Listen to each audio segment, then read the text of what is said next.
કોણે એસઆઈપી કરવી જોઈએ, કોણે લમસમ કરવું જોઈએ, એસઆઈપી કરવી કે લમસમ કરવી? તમારી પાસે જો ફંડ અવેલેબલ છે તો પુટ ઇટ લમસમ, હોરાઇઝન 5-7 વર્ષથી ઉપર હોવું જોઈએ. અને જો તમારી કોન્સ્ટન્ટ અને કન્ટિન્યુ ઇન્કમ છે તો ગો ફોર એસઆઈપી. આવ્યા હોય તો એને એઝ અ લમસમ તમે તાત્કાલિક ઇન્વેસ્ટમેન્ટ કરી જ દો. એનું ડોન્ટ ટાઈમ ધ માર્કેટ. માર્કેટને ટાઈમિંગ અત્યારે માર્કેટ બહુ હાઈ છે ને મારે લમસમ નથી કરવું. ના, લમસમ કરવાનું હોય તો વોટ એવર ધ માર્કેટ, હાઈમાં હોય, પીકમાં હોય કે કાંઈ ફરક નથી પડતો. જો તમારું હોરાઇઝન 5 વર્ષ અથવા 5-7 વર્ષ અથવા એનાથી ઉપર હોય તો તમે એસઆઈપી કન્ટિન્યુ કરો.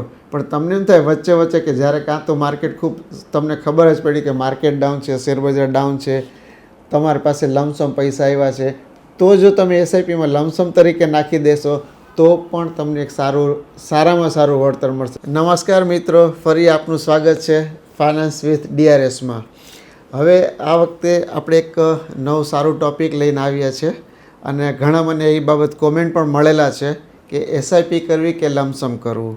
તો આ પણ એક થોડોક અવઢવવાળો પ્રશ્ન છે કે ઘણીવાર એવું બને છે કે આપણે એસઆઈપીની બહુ બધા વાતો કરતા હોય છે કે એસઆઈપી કરો અથવા એમાં આપણને કન્ટિન્યુ વળતર તો મળવાનું છે, રિસ્ક રિટર્ન થવાનું છે. તો ઘણા જણા એમ કહે છે કે ના, લમસમ કરો તો વધારે સારું, આપણે એસઆઈપી દર મહિને યાદ નથી રાખવી.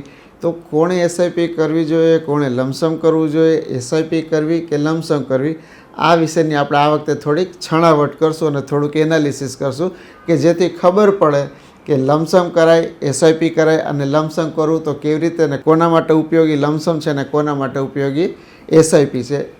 કેસ ટુ કેસ એ ડિફરન્સ થાય જ છે, એટલે આને કોઈ પણ જાતનો બીજી રીતે કોઈ તમે એનાલિસિસ ના કરતા. રાઈટ. તો હવે વાત આવે કે લમસમ કરવું કે એસઆઈપી કરવી. તો મિત્રો, વાત એવી થાય છે કે સપોઝ હું તમને એમ કહું કે તમારી પાસે આજે કોઈ પણ કારણસર કોઈ પણ રીતે એક મોટું ફંડ આવ્યું છે. સપોઝ તમે કદાચ જો સેલેરીઝ પર્સન હોય ને તમને મોટું બોનસ આવ્યું હોય, અથવા કદાચ તમને એવું બને કે જૂની કોઈ પોલિસી પાકી હોય, મેચ્યોર થઈ હોય અને એના પૈસા આવ્યા હોય, અથવા કોઈ પણ રીતે કોઈ નાના છોકરાને કંઈ ગિફ્ટમાં મોટી રકમ કોઈ આવી ગઈ હોય, તો એવા પૈસા કે જે તમારી પાસે અત્યારે હાજરમાં 50,000, લાખ, 2 લાખ, 5 લાખ જે પણ જેનું આવ્યા હોય તો એને એઝ અ લમસમ તમે તાત્કાલિક ઇન્વેસ્ટમેન્ટ કરી જ દો. એનું ડોન્ટ ટાઈમ ધ માર્કેટ. માર્કેટને ટાઈમિંગ અત્યારે માર્કેટ બહુ હાઈ છે ને મારે લમસમ નથી કરવું. ના, લમસમ એક વસ્તુ કરવા માટે ખાલી એક જ વસ્તુ ધ્યાન રાખવાની કે જો લમસમ કરવાનું હોય તો વોટ એવર ધ માર્કેટ, હાઈમાં હોય, પીકમાં હોય કે કાંઈ ફરક નથી પડતો. જો તમારું હોરાઇઝન 5 વર્ષ અથવા 5-7 વર્ષ અથવા એનાથી ઉપર હોય તો જો તમારું હોરાઇઝન હું તમને સપોઝ કહી દઉં કે 5-7 વર્ષથી ઉપર એટલે કે 10-1 વર્ષની આજુબાજુ હોય અને તમે લમસમ ઇન્વેસ્ટમેન્ટ કરેલું હોય, સે ફોર એક્ઝામ્પલ તમે 1 લાખ રૂપિયાનું, આપણે એક સમજવા માટે એક રાઉન્ડ ફિગર લઈએ કે સારું કે તમે 1 લાખ રૂપિયાનું ઇન્વેસ્ટમેન્ટ કરેલું છે. 10 વર્ષ પછી હું એવરેજ રિટર્ન અત્યારે દરેક મ્યુચ્યુઅલ ફંડમાં તમે જોશો ને 8-10 વર્ષના તો તમારે 14-15% CAGR આવે જ છે. તો એ 1 લાખના 10 વર્ષ પછી હું 15% CAGR ગણું ને તો પણ એ 4 લાખ રૂપિયા થાય છે. એનો મતલબ એમ કે 10 વર્ષે તમારા 1 લાખના 4 લાખ, 4 ગણા પૈસા થયા. અને એ જ વસ્તુ કદાચ આપણે 5-1 વર્ષ ગણીએ તો 2 ગણા થાય છે. પણ હવે કદાચ બની એવું શકે કે આપણે એકદમ પીકમાં નાખીએ તો 5ની જગ્યાએ 6 વર્ષ થાય. પણ સરવાળે 10 વર્ષે તમે જો રાખશો ને તો એ તમારા પૈસા 4 ગણા તો થઈ જ જાય છે. બધાનું રિટર્ન એવું છે. હવે એ જ વસ્તુ આપણે એમ કહીએ કે તમે દર મહિને એસઆઈપી કરો છો. હવે દર મહિને એસઆઈપી માની લો કે તમે 1,000 રૂપિયાની એસઆઈપી દર મહિને ચાલુ કરી એટલે લગભગ મહિને વર્ષે 12,000 રૂપિયા થયા, 10 વર્ષે 1,20,000 થયા. તો 10 વર્ષ પછી એ 1,20,000 તમને હાર્ડલી 2.5 લાખ રૂપિયા મળશે. 2,40,000 એટલે 2.5 લાખથી પોણા 3 લાખ રૂપિયા મળશે. એનું પણ રેટ ઓફ રિટર્ન 15% મેં ગણતરી કરેલી છે. તો હવે શું થશે કે જો તમે રિટર્ન ઇન્વેસ્ટમેન્ટ બંનેમાં લગભગ સેમ છે, એકમાં 1,20,000 છે અને એકમાં 1 લાખ છે, પણ 1 લાખનું રિટર્ન 4 લાખ છે, 1,20,000નું રિટર્ન પોણા 2.5 લાખ રૂપિયા જેવું, તમારું 15% ગણો એટલે લગભગ 2.5 લાખ રૂપિયા જેવું થાય. રાઈટ. તો એસઆઈપીમાં રિટર્ન 15% અને આમાંય 15%. પણ ફરક એ પડ્યો કે એસઆઈપીમાં આપણે 1,000 રૂપિયાને જ ખાલી પૂરા 10 વર્ષ થયા છે. રાઈટ. એ 1,000ને આપણે ગણતરી કરીએ તો 10 વર્ષે એના લગભગ તમારા 3.5-4 ગણા થયા જશે એ 1,000 રૂપિયાના. પણ દર મહિને કરો છો એટલે એ તમારો 10 વર્ષનો સમયગાળો જે છે ને એને પૂરેપૂરા 10 વર્ષ નથી મળ્યા. બની એવું શકે કે 10મા વર્ષનો છેલ્લો હપ્તાને તો 1 જ મહિનો મળ્યો હોય, રાઈટ. પણ આ 1 લાખને પૂરેપૂરા કમ્પાઉન્ડિંગ થવા માટે પૂરેપૂરા 10 વર્ષનો સમય મળે.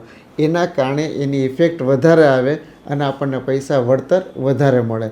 રેટ ઓફ રિટર્ન બંનેમાં સેમ છે, પણ આને 10 વર્ષ મળ્યા છે કે જ્યારે એસઆઈપીમાં તમને દરેક એક ઇન્સ્ટોલમેન્ટ આવે ને એનો 1 મહિનો ઓછો થતો જાય, દરેક ઇન્સ્ટોલમેન્ટનો 1 મહિનો ઓછો થતો જાય.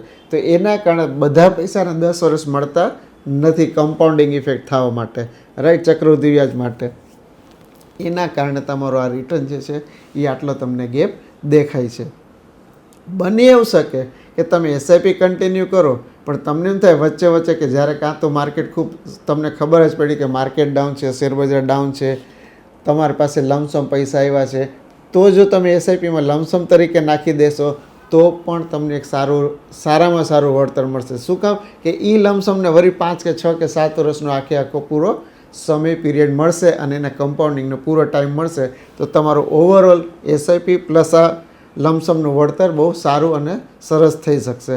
તો આ કહેવાનો મારો મતલબ એમ હતો કે એસઆઈપી જે છે, હા, હવે એસઆઈપી કરવી કોને જોઈએ અને લમસમ કોને કરવું જોઈએ, આ એક આપણે થોડોક બીજો પ્રશ્ન લઈએ.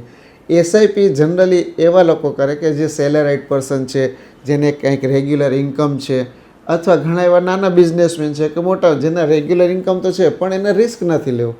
બહુ મોટા બિઝનેસમેન છે જેને 1 લાખ 50,000 25,000 જે પણ હોય પોતાને એસઆઈપી કરવી છે પણ એને રિસ્ક નથી લેવું.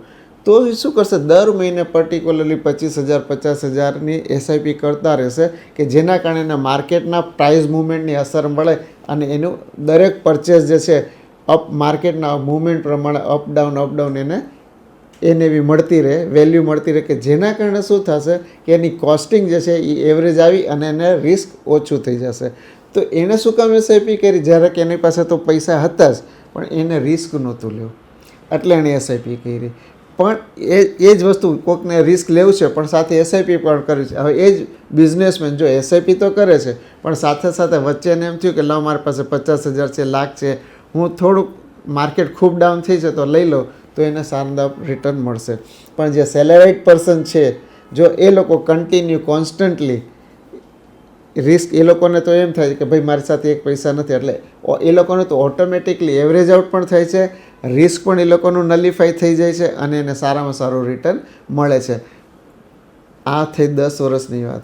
પણ આ જ 10,000 રૂપિયા જો તમે આજે 25 વર્ષનો છોકરો હોય, હું ફરીથી અગેન કહું છું કે આ જ છોકરો 25 વર્ષના જો કોઈ હોય અને 10 જ વર્ષની એસઆઈપી, આપણે લમસમ કાંઈ કરવું નથી, આપણા પાસે લમસમ કોઈ દી પૈસા આવવાના છે નહીં એમ સમજી લઈએ, પણ 10,000 તો કન્ટિન્યુ હું સેલેરી છે, આરામથી હું દર મહિને 10,000 રૂપિયા ઇન્વેસ્ટ કરી શકીશ મ્યુચ્યુઅલ ફંડમાં એસઆઈપી તરીકે. તો 25 વર્ષનો થયો, 40 45 એટલે 25 વર્ષ પછી, એટલે કે જ્યારે 50મું વર્ષ થશે ત્યારે એનો રિટર્ન શું હશે. તો જે સેલેરાઇડ પર્સન છે એ જો 10,000 રૂપિયા દર મહિને રોકે છે અને એને એમ થઈ ગયું કે 50મા વર્ષે એટલે કે 25 વર્ષ સુધી એસઆઈપી કરે છે, કાંઈ મારે કરવું નથી, આરામથી બીજું એને ક્યાંય જોવું નથી, કરવું નથી, એને એડવાઇઝર એને કીધું ને એને કરી લીધું, તો તમે માનો છો એના કેટલા થાય? 10,000 રૂપિયા 25 વર્ષ સુધી, ટોટલ ઇન્વેસ્ટમેન્ટ એનું થશે 30 લાખ રૂપિયા, રાઈટ. પણ એની પાસે કોર્પસ હશે ઓલમોસ્ટ 3 કરોડ રૂપિયા જેવું ઇન્વેસ્ટમેન્ટ થશે, એનું કોર્પસ હશે. તો તમે સમજી શકો છો કે એક વ્યક્તિ 10,000 રૂપિયા બચાવીને પણ વર્ષે પોતાના 50મા વર્ષે 3 કરોડ રૂપિયાની વેલ્યુ એના પાસે કેશ હશે, કે જ્યારે પણ એને જોઈએ ત્યારે એના પાસે 3 કરોડ રૂપિયા હશે. જે તમને અગેન આપણે વાત કરીએ છીએ કે કોઈ પણ નાનો વ્યક્તિ એસઆઈપી કરીને પણ બહુ ઇઝીલી અને સારી રીતે કરોડપતિ બની શકે છે અને પોતાને ભવિષ્યની જે આપણે એમ કહીએ કે રિટાયર્ડ લાઈફ બહુ સારી રીતે જીવી શકે છે. તો આ છે એસઆઈપી અને લમસમ માટેનો ડિફરન્સ. લમસમ કરશો દર 10 વર્ષે 4 ગણા અને પછી વધતા જશે. તમારી પાસે જો ફંડ અવેલેબલ છે તો પોર્ટેડ લમસમ હોરાઇઝન 5-7 વર્ષથી ઉપર હોવું જોઈએ. અને જો તમારી કોન્સ્ટન્ટ અને કન્ટિન્યુ ઇન્કમ છે તો ગો ફોર એસઆઈપી. અને વચ્ચે જ્યારે જો વન ટાઈમ તમે કંઈક સપોઝ કે તમને બોનસ મળી ગયું, કાંઈક એરિયર મળ્યું કે કોઈ પણ જાતનું એવું સારું કામ કર્યું ને ઇન્સેન્ટિવ મળ્યું, તો એને લમસમ તરીકે તમે વળી તમારી એસઆઈપીમાં વચ્ચે ટોપઅપ કરી શકો છો. તો ધીસ વે તમે પણ તમારું ફંડ વધારે સારી રીતે તમને જે રિટર્ન છે એ તમારું વળી વધી જશે. તો આ છે લમસમ અને એસઆઈપી કોને કરવી જોઈએ, એસઆઈપી શું છે અને લમસમ કેવી રીતે કરવું ને કેમ કરવું એના વિશેની આ એક જણાવ છે. આશા છે કે તમને આ થોડીક લમસમ અને એસઆઈપીની વાત ક્લિયર થઈ હશે.